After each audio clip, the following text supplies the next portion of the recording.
Thousands of refugees fleeing that war and the war in Afghanistan are now being pursued by winter. In Eastern Europe, many are stranded in Slovenia, cold and hungry, after Croatia and Hungary closed their borders. The refugees' destination is Western Europe. Desperate parents are now breaking up their families to save their children. Charlie D'Agata reports that 15,000 kids have applied for refuge in Sweden. The ferry from Germany broke through the gloom of a thick morning fog, leaving behind the heavy shroud of danger and uncertainty. Among the new arrivals are a record number of teenagers traveling on their own. In Sweden, children who qualify for asylum are granted residency, $275 a month, an education, and a place to live. So many have arrived, this school has now become a transit center, a hangout for some of the thousands of adolescents on their own from Afghanistan and Syria. Some are barely teenagers, like Omar Wahibi from Damascus. 13 years old? Yeah. And you came by yourself? Alone?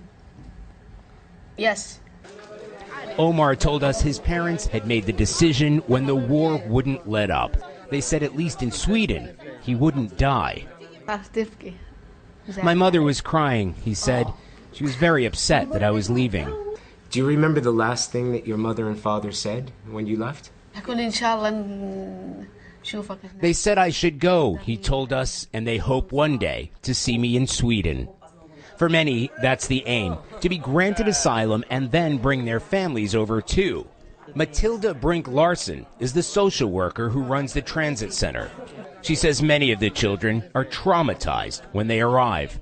If someone puts his eyes on me, I have to put my papers away and just sit for a minute and share his story. And even if we don't have the same language, he can speak to me with his eyes, with his expression. Yeah, expressions.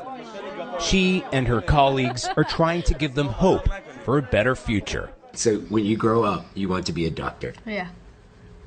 That's a big dream. Yes. Because of the increased numbers, Scott, the asylum process can now take more than a year. Now, they stay in transit centers for a number of weeks before they're sent off to places like empty nursing homes, like one we visited, or foster homes. But Sweden is struggling to keep up with the demand. Remarkable story. Charlie D'Agata reporting from Sweden tonight. Charlie, thank you.